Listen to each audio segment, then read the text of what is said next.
What's up, people? Welcome back to the channel. Let's go ahead and get into the investment review number 9, if I'm not mistaken. If you like what we got going on here, please feel free to like and subscribe. If not, it is all cool. Another reminder, I am not a financial advisor. I don't, do any of that. This is, mainly just me reflecting my own personal thoughts in the things that I do as, entertainment. So, like I said, if you want to follow the advice, it's up to you. If not, feel free to not. If you also like another thing I want to ask, if you agree with some of these picks, let me know in the comment down below. If you disagree, that's fine too. The same thing I want to know in the comments. I kind of want to start some type of discussion on this channel to get more of like a different minds of people just giving their opinions on these different cards that I put up. So without further ado, I made the intro a little long and unnecessary, but let's go and get into it. First card I want to talk about is Gos and Match. So right now, all the Gos and Matches are at a pretty good price right now. Like for a while, you could find these commons for like a really low, like 40 cents. Even these rare, even the rares were actually, these rares too, they weren't really that much. They were like $1. These commons, they were like super low. The super rares, these are kind of getting hard to find. But the one that I want to talk about right now is the ultra rare from Magnificent Mavens. This one has just been shooting up, and I wish I had gotten more. I have about I think I have 8. I think I'm missing 1 to like complete the whole 9. But yeah, like look at these near mint $2. I have a really good feeling that these could like double in price, especially being like the easiest, they're actually, this is the highest rarity. So this is I'm about to say this is the easiest high right now. This is the highest rarity of Gos and Match. I don't think Gos and Match has an ultimate rare. For some reason I thought it did, but yeah, like this is like the highest rarity it Gos and Match. So it is pretty much commanding a similar price to the super rare. I know the super is actually, yeah, kind of in that same range, but it's kind of more in the $3 range. So I'm looking at this right now, and if I was trying to pick like some cards like hold on for a long time, it would be these Gos and Matches. Like these right here, it's pretty obvious, but also a lot of people kind of look these over. Like they're not sitting there like, they're like, oh yeah, they're there, and they kind of keep them off to the side. But like, if you want to sit there and you want to look for some cards with some good value, like if you just want to get some good trade stuff, I'd pick these out. But these ultra rares, I would probably just put them off to the side, and I don't want to pick out an exact time frame for these, because these could kind of go in and out. I kind of feel as long as these remain the highest rarity, these could just go in and out, like fluctuating between $2, $5, $6, depending on if they're using a stun deck, or if they're a really good side deck option. Or there's also a lot of times where there's like tier 1 decks that could just play through this like nothing, but all the other decks in the format suffer under it. So yeah, the first card, like I said, I want to bring up is Gos and Match. You get these right here for like $2. If you could get like play sets for 5, I would say I try to spend $15 to get like three play sets, and just hold those. And like I said, once they hit at the $5 mark, that's a pretty good plus right there. Ice Dragon's Prison. This is another one. The main one I want to target is the Ultra from Magnificent Mavens, but the Prismatic run, the Prismatic run would also be a pretty good one. I love this card. When this card came out, I remember it was like $5 when Rise of the Duelist hit. It came out and it was like a $5 card. I kept telling people, I was like, this card is good.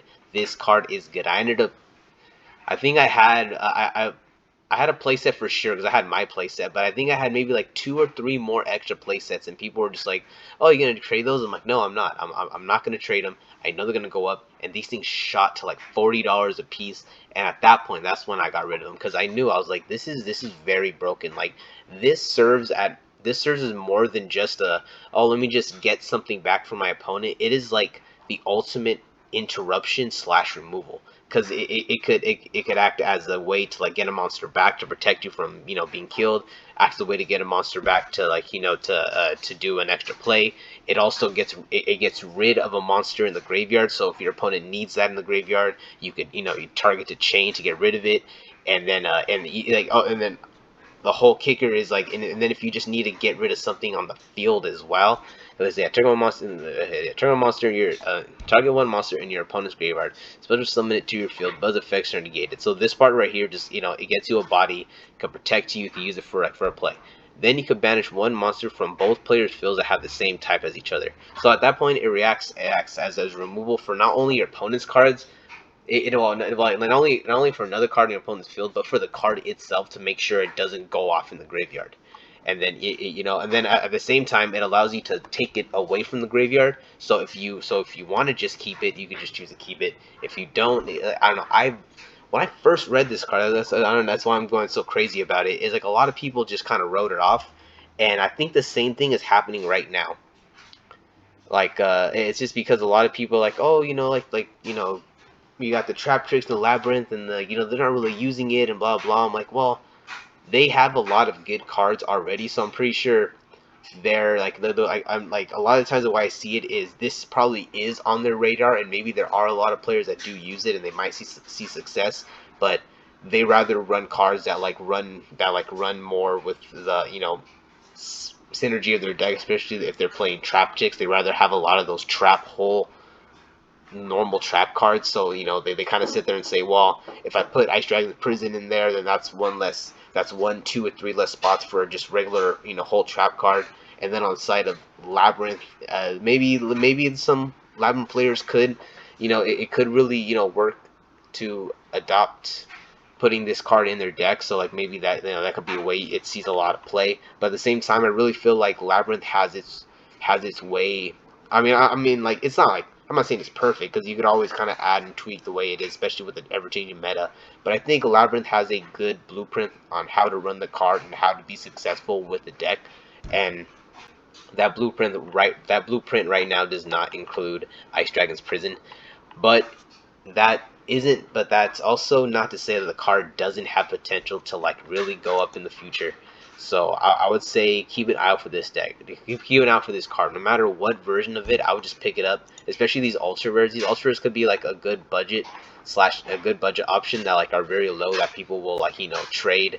Will I guess they'll have no problem to throw into a trade, so that way you could like be trading for a card, and maybe you don't want to, maybe you're not there and say, hey, can you throw in Ice Dragon's Prison? They'll be like, sure. They'll throw it in, and then you can just put these to the side, and then you can get some free value off that. So like I said, any version of these, look out for them, and I would just get them. Okay, again,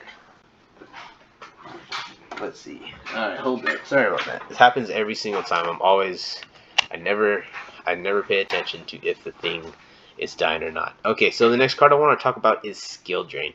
I'm not gonna spend too much time on Skill Drain. There's a lot of different versions of it, so like I'm not like it's kind of like hard to like sit there and believe this one, but at the same time, I'm gonna go back to it. The version from Magnificent Mavens is a very good looking and easy to get high rarity version. I know there's other versions that would be considered like high rarity, but I really like that it's a ultra rare, and it's very easy to get. Like right now, you get some of these right here, for 2. He has 8 copies for 2 of them. He has it doesn't really have that many sales, but at the same time, maybe if you want to trust it, you go for it. But then you got a lot of these copies right here at like 322. So, like in here, yeah, kind of same thing, like with a $1 shipping. So you're essentially looking at this card is in it's in like the $3 to $4 price point. If you could, like, I would probably, like I said, I want to get 9 copies, maybe a little more. But this right here could be a version that goes to like, that like kind of matches up with this one right here, because this right here, anytime Skill Drain becomes just like the card you need in the meta. Like there has been a couple times where like well, it hasn't really come in and just been like the best card, but there has been times where like having having those skill drains, that people are kind of like, oh yeah, this is kind of scary. So we're getting closer and closer to where we're gonna get a control deck that could really take advantage of skill drain. I know, like, for me, like, for like a lot of people, me personally, I know, like, Brunic could take advantage of skill drain, and it's very, very hard to deal with, like, like that skill drain on the field, especially, especially when you kind of have that board, and then, they sit there and they run out your negates and they flip a skill drain. There's no, it's, it isn't the easiest to come back. So yeah, I'd probably want to have a couple of these ultra rares right here. Like, there's also a lot of other ones that you could kind of go into. These ones right here from the Dark World structure deck, they're pretty low. You got like $2 copies. These right here have potential to be like $5. I can see the commons being at fives, and then I can see, like, these ultras being out like 12 to 15, and these being $8 to $10. So like, right now it doesn't seem like it, but this is something that could kind of slowly creep up, and slowly we could get into a position to where you're gonna need these, and you're gonna need them at 3, and then this one's gonna be a good one to kind of just kind of keep an eye on. Okay, so we've officially ended the run on the first binder. So pretty much, like, the way I did the format of these videos is I've gone through my regular investment binder for the most part. There's a couple of them that I skipped. Like, it really isn't, like, because it's like some that I've already talked about in depth. I talked about some of the draw power cards that that I've invested in. So we're pretty much going to restart, and now we're going to go into my sub investment binder, which are basically just cards that I don't pay as much attention to. So pretty much, like, once I finish filling up my investment binder with all the cards that I want to invest in, like for now, I'm gonna move on to this next binder. But I do pull these out every now and then. And the first one we're gonna talk about is this guy right here, the Ravenous Croco Dragon Archithes. Oh my god, yeah. So we're just gonna talk about this one real quick. This guy right here is 75 cents, 96 cents. Light played first edition, $1. Light played first edition, $1. So, like, his Eternity Code original version is pretty low right now. It was even lower, and it's showing that it's kind of going up. But right now, like I said, I would just start picking these up. I like this effect right here. It's you're able to draw cards equal to the number of non-tuner monsters used for synchro summon. So if you're playing a deck that, like, has that, like, and then it's also generic. So if you're playing like some kind of combo deck, or there comes out any kind of combo that has like a lot of low level monsters that allow you to go into this guy, you're essentially, there's a lot of cards that you could potentially draw out of this. And then it's quick effect, discard 2 to target a card on the field, destroy it. It's not the best, but it's also good to have a quick effect destroy option on him, so that way, if he is outed, you could kind of discard 2 to pop something.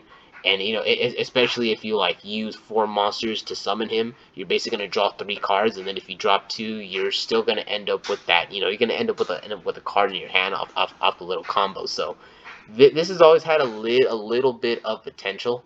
I wouldn't go. I'm not going too hard on this, but it only has 2 printings. It has the common from the 2021 tins, and then it has the ultra rare from Eternity Code. So there's only 2 printings of it, and I would just start kind of, like I said, slowly picking these up, having a page of these. Like, you never know what'll happen.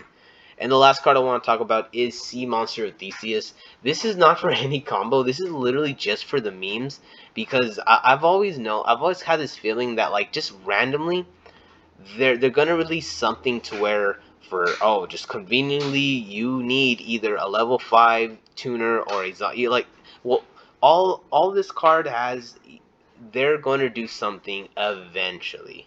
All right, and even if they don't, I just don't want to be caught slipping if this card ever gets hyped again, because there's only 2 printings of this card. So I want to go and find as many original secret rares as I can. They're not really too expensive. Like, you got, like, Near Mint Unlibs, Near Mint Unlibs for $2.98, and then you got Life Play First Ed for $3.25 in the $4 range. So you pretty much got right here in the the $4 range to get these cards. All right, guys, that is gonna be it. Don't want this video to go over too long. Like I said, leave your thoughts and your comments down below on on some of these cards, if you think that any of them have any kind of worth. I understand this is not one of the best choices, but it is true that sometimes memes and hype and random stuff, and just the possibility of cards being good makes things go up. And if you only got 2 printings, you might as well you might as well go for it. Or maybe you already have these, just put them to the side and just have them kind of do the same thing I do, that where I just put this to the side every time I find it. Alright guys, that's gonna be it. Peace out, and I'll catch you in the next one.